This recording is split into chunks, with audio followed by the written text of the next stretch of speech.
오늘 우리가 읽은 본문은 예수님의 기도가 담겨 있는 본문입니다. 특히 오늘 본문 첫 절을 보니까 예수님께서는 제자들과 함께 겟세마네로 기도하러 가셨다라고 성경은 이야기하고 있습니다. 여기서 겟세마네라 함은 예수님이 기도하러 가신 그 겟세마네라 함은 우리에게 동산으로 익숙한 곳인데요. 그 위치가 어디냐면 감람산에 위치한 하나의 지역으로 동산이라는 개념보다는 조금 더 울타리가 있는 정원 정도로 이해하는 것이 옳을 것 같습니다. 이 감람산은 그 이름의 의미가 올리브 산이라는 뜻인데요.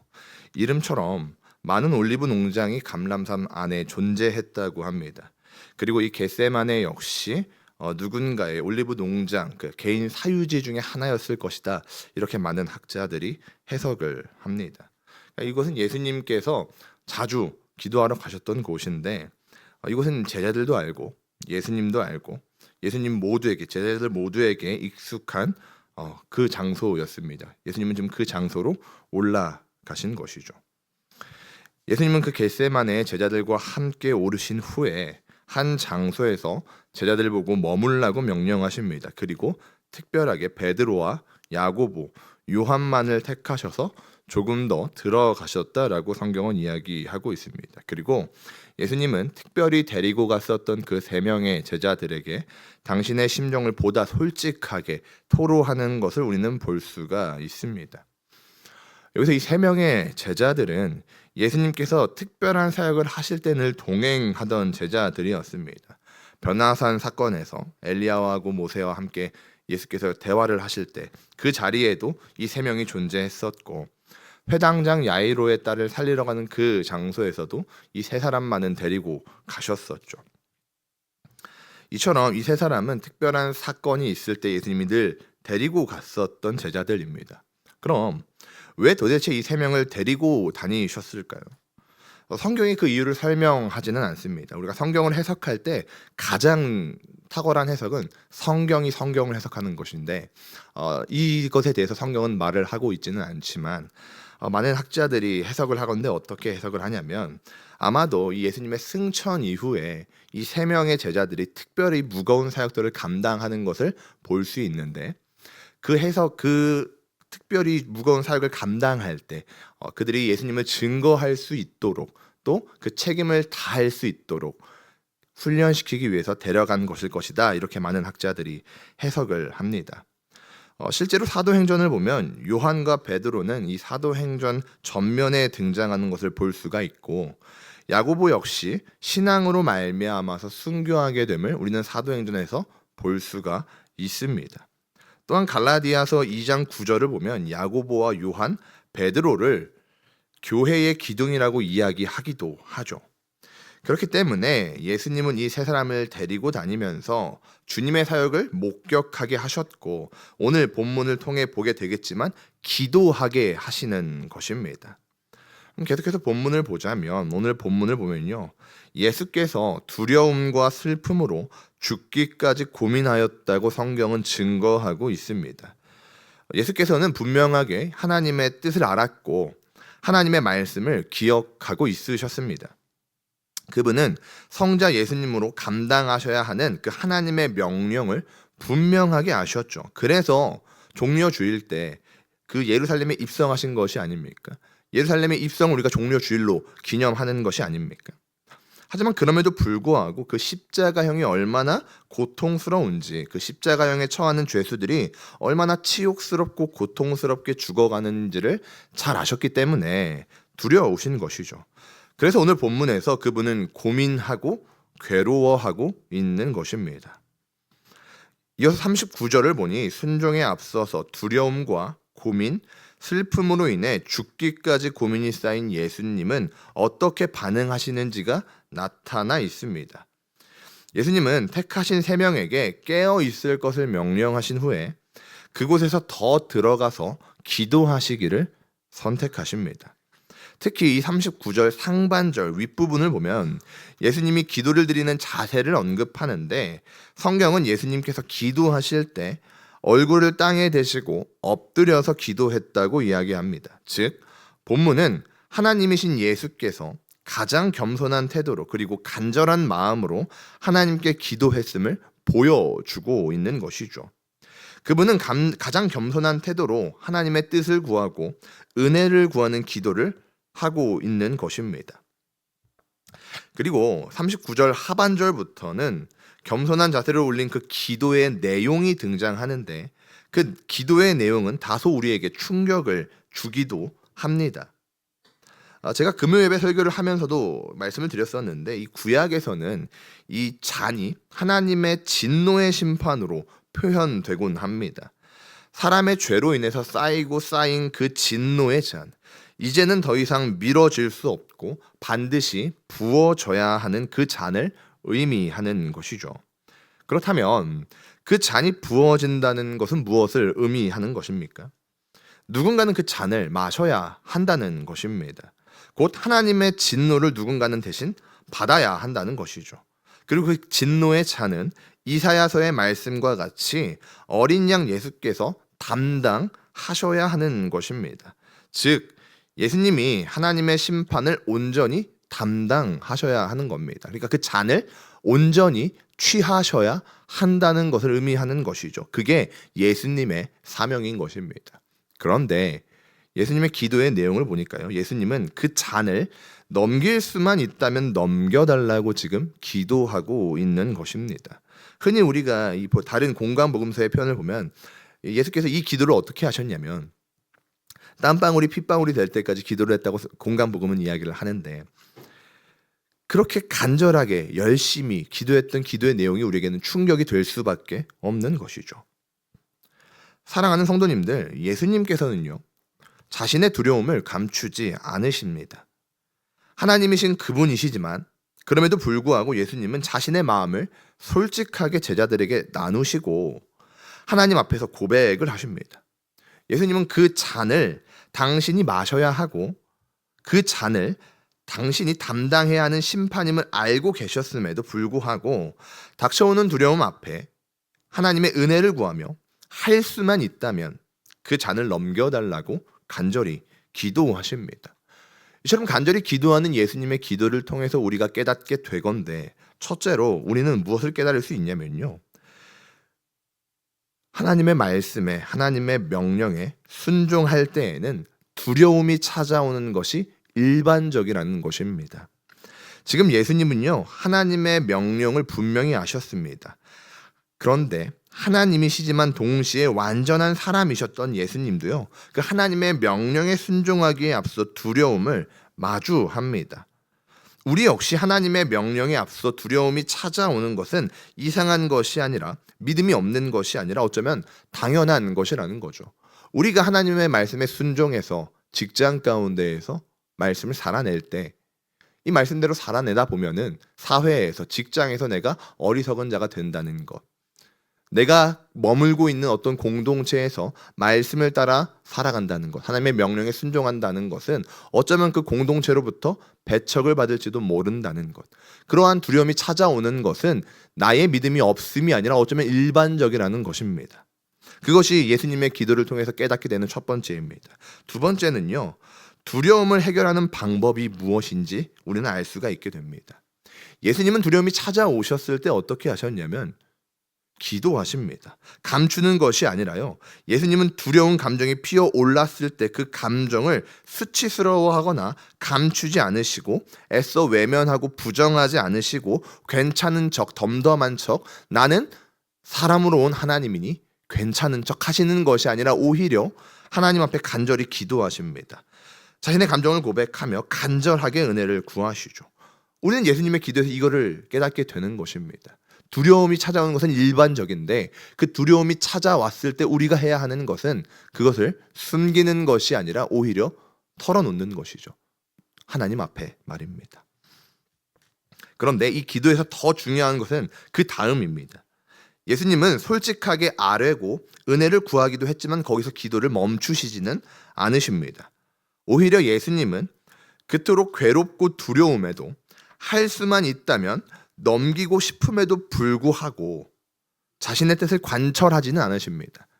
계속해서 그 기도를 하시는 건 아닙니다. 할 수만 있다면 이 잔을 넘겨주십시오 라는 기도를 하지만 계속해서 그 뜻을 강구하지는 않으신다는 것입니다.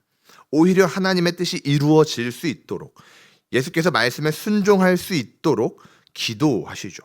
이것이 예수님이 두려움이 찾아왔을 때 순종하기 위해서 올렸던 방법인 것입니다. 기도인 것이죠. 이어서 40절을 보니까 예수님께서는요, 기도를 잠시 멈추고 제자들에게 돌아오시는 것을 볼 수가 있습니다. 그리고 제자들이 잠에 있는 것을 보시고 깨어 기도할 것을 명령하십니다. 특별히 오늘 본문에서 깨어 있으라는 이 명령이 3절에 걸쳐서 등장합니다. 그렇다면 깨어 있는 것은 무엇을 의미하는 것입니까? 1차원적으로는 육신의 깨임을 의미하는 것입니다. 잠들지 말라는 것이죠.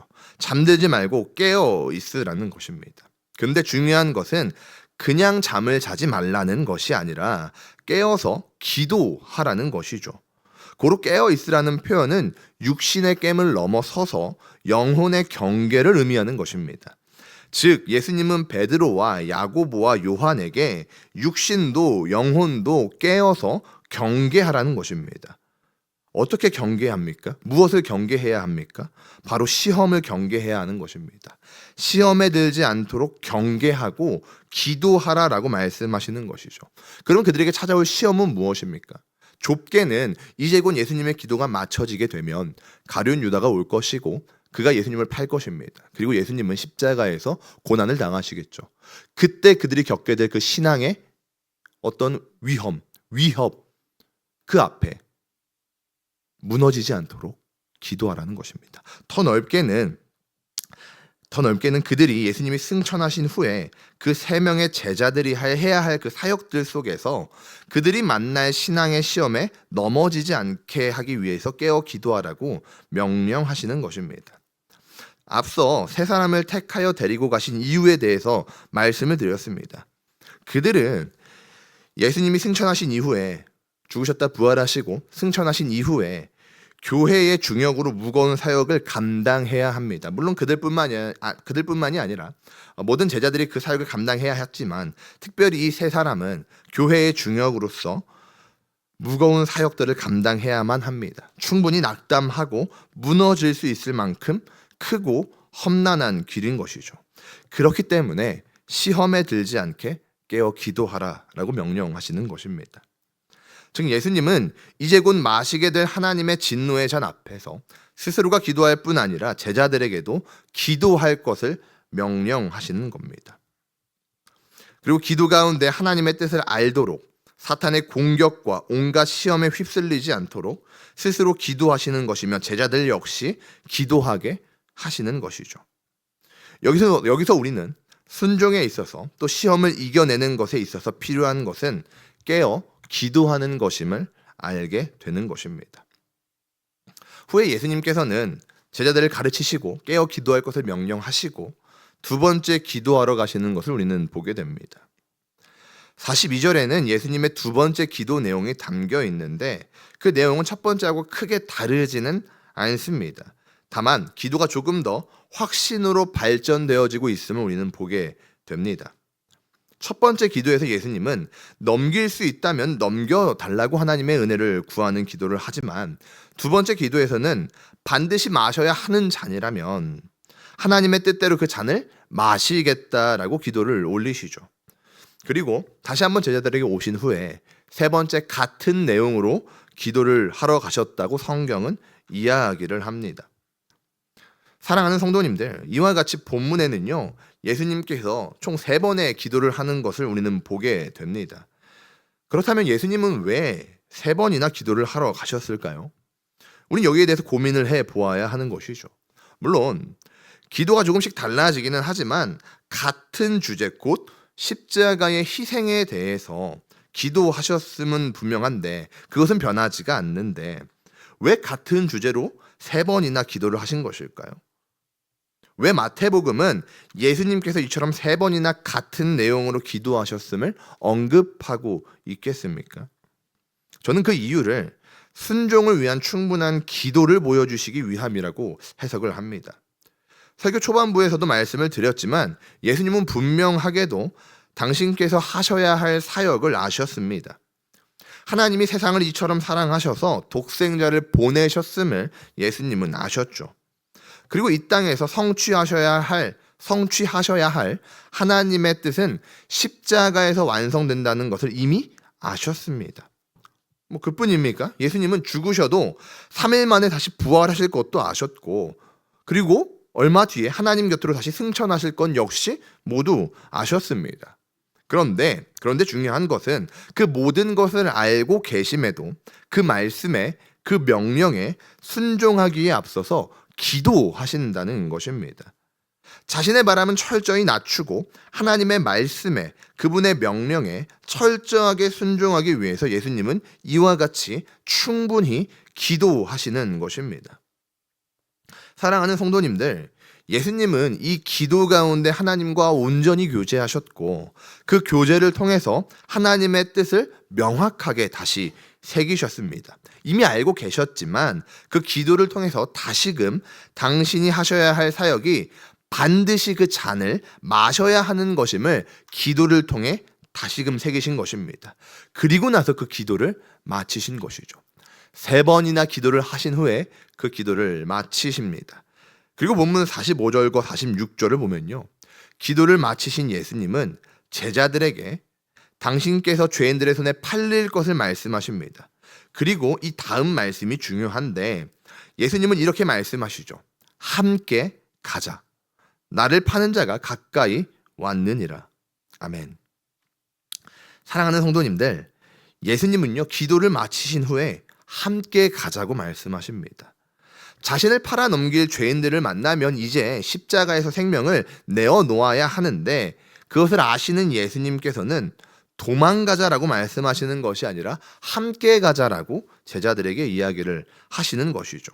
원수의 소굴로, 원수의 입속으로 친히 들어가자라고 말씀하시는 것입니다. 왜 이렇게 하시는 것입니까?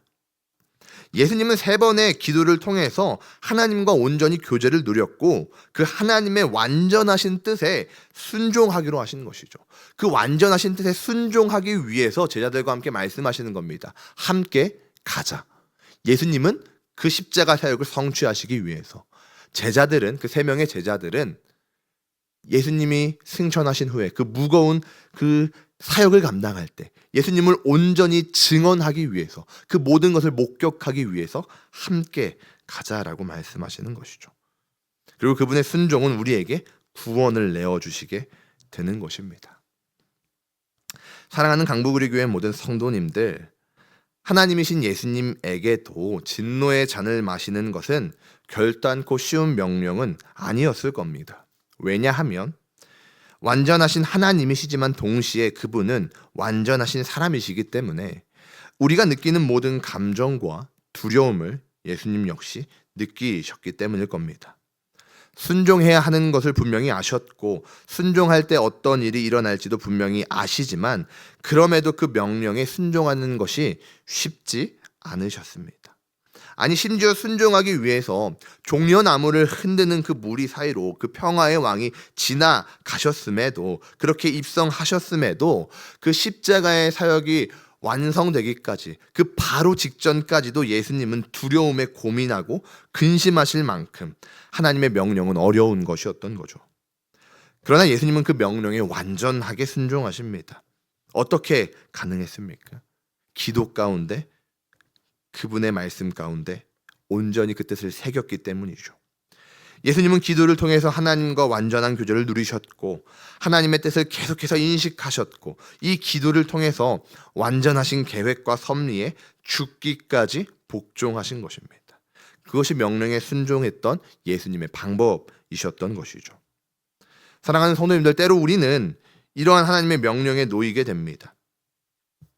예수님처럼 순종하기 어려운 그 하나님의 명령에 놓일 때가 있다는 것이죠. 하나님의 명령을 명확하게 알고 내가 어떻게 반응해야 하는지 명확하게 알 수 있을 때가 있습니다. 그런데 그럼에도 불구하고 순종하기 어려운 때가 분명히 오죠. 가령 이런 겁니다. 내가 저 사람을 용서하고 사랑하는 것이 하나님의 뜻이라는 것을 알고 명령이라는 것을 알 때가 분명히 있습니다. 그리고 그 뜻에 순종했을 때 저 사람이 어떻게 반응할지도 불보듯 뻔한 경우들도 있겠죠. 혹은 내가 내려놓아야 하는 것이 무엇인지 보일 때가 있을 수도 있을 겁니다. 그런데 그래서 더 순종하기 싫은 경우가 있을 것이죠. 사랑하는 성도님들, 잘 알고 있습니다. 이런 경우에 내가 어떤 큰 손해를 보는 것이 아님에도 불구하고 나의 자존심을 내려놓고 그 명령에 순종한다는 것, 하나님의 말씀에 순종한다는 것이 너무나도 어렵다는 것을 잘 압니다. 사실 반드시 죽어야만 하는 명령 앞에 놓인 예수님에 비하면 정말 아무것도 아닌 명령과 말씀임에도 불구하고 나의 완악함과 완고한 옛사람이 순종을 거부할 때가 있다는 것이죠. 정말 죽기까지 거부할 때가 있습니다. 하지만 그때 사랑하는 성도님들, 우리 예수님의 모습을 기억합시다. 예수님은 모든 것을 알고 계심에도 불구하고 두려움이 엄습하고 도망치고 싶을 때 기도하셨습니다. 충분하게 기도하셨습니다. 하나님의 뜻을 온전히 알 때까지, 그리고 하나님의 때 곧 가룟 유다가 올 때까지 그 하나님의 때를 기다리며 충분하게 기도하셨죠. 저는 이 본문을 기억하며 저와 우리 모든 교회의 성도님들께서 기도로 하나님의 뜻에, 그 명령에 순종하는 하나님의 백성이 되시기를 간절히 소망합니다. 순종이 어려운 그 순간에도, 순종한 후의 결과가 뻔히 보이는 그 순간에도, 더 이상 내 마음이 순종하고 싶지 않은 그 순간에도 우리는 순종하기를 원합니다. 기도를 통해서 순종하기를 소망합니다. 말씀을 맺으려 합니다. 사랑하는 성도님들, 오늘 본문에는 하나님의 뜻을 알면서도, 그리고 그 뜻에 순종하기 위해 예루살렘에 입성하였음에도 마지막까지 두려움과 고민에 괴로워하시는 예수님이 등장하십니다. 하나님이신 그분은 마지막 그 순간까지 두려움과 괴로움으로 순종을 주저하셨고 하나님의 뜻을 철회해 달라고 기도까지 하셨습니다. 그러나 그분의 기도는 결국 거기서 멈추는 것이 아니라 하나님의 뜻이 완전히 이루어지도록, 그리고 그 뜻에 순종할 수 있도록 은혜를 구하는 기도까지 이어지죠.